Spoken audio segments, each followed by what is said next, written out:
So what we have just done is we've done one entire problem using what's called a p-values approach or method. What we want to do is we want to redo the same problem we just did, now using something else called rejection regions. It gets you the same exact answer, just doing it a little bit differently. Yes, you do need to be able to understand and be able to complete both. How to find a p-value and how to find a rejection region. Rejection regions are going to be based on what are called critical values again.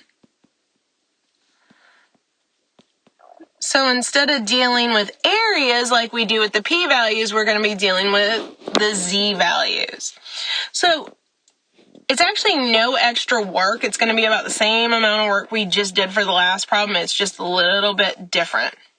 So you'll start your problems the same way if you're going to do your problems using rejection regions instead of p-values. So using rejection regions, we'll start out the same way. We'll start out with our claim, and we'll figure out where it falls as our H0 or H1. We'll figure out what kind of tailed test we have, a right-tailed, a left-tailed, or a two-tailed. Remember, this is always determined by H1 as to whether or not we have a greater than, a less than, or a not equal to. You'll draw your picture. Especially with rejection regions, it's going to be really important that you draw your picture. So what we'll do is we'll come up with a picture or a rejection region. And it's going to be either left-tailed, right-tailed, or two-tailed. And it's going to be based on whether H1 has a less than, then it'll be left-tailed. If H1 has a greater than, it'll be a right-tailed. And if H1 has a not equal to, then it will be two-tailed.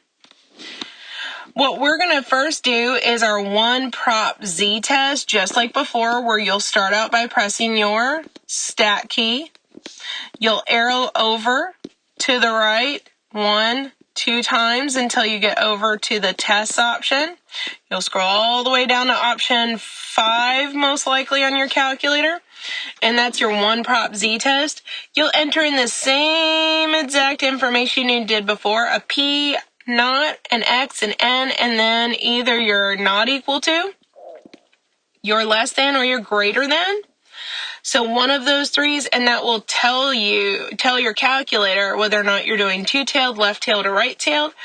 Last time, though, when we were doing the p-values approach, we used the p-value once we pressed enter and got our calculator output. Now what we're going to be using instead is our z-value. And this is going to be what's called your test statistic. So it's coming from your data, and this thing is going to be what's going to determine whether or not we're going to reject or fail to reject. How is it going to do that? It's going to be based on whether or not this guy falls in the rejection region. Is the test statistic, is Z in the rejection? I'm going to shorten this out to RR rejection region. If it is in the rejection region, you reject. If it's not in the rejection region, be careful. It's not that you don't reject, you fail to reject, just like before. Okay, how do you come up with your actual rejection region, though? That is what's going on in number 7, is that you have to draw your picture, and then what happens, you're left-tailed, you're right-tailed, or you're two-tailed, and then you use your alpha. Alpha is going to be your area in your tail, area and tail, or tails if it's two-tailed. And then you need to use that to find Z. Or if it's two-tailed, you're going to have 2 Z's. It just depends. How do you find Z's when you have an area already?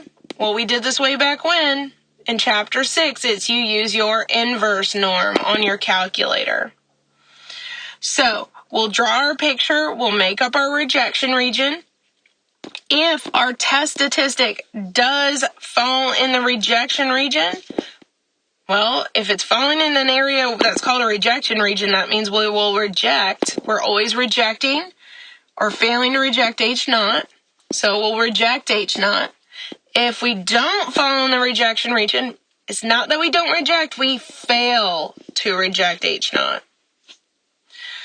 So you're basically redoing the entire test from start to finish and creating, instead of using the p-value, you're going to create what's called a rejection region.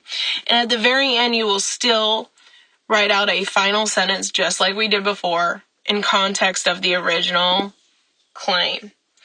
So what we would like to do is redo our first example that we did here completely by hand, just now using rejection regions. So what we're going to do is we're going to redo our complete problem, but this time we're going to use rejection regions, whereas last time we did the p-values.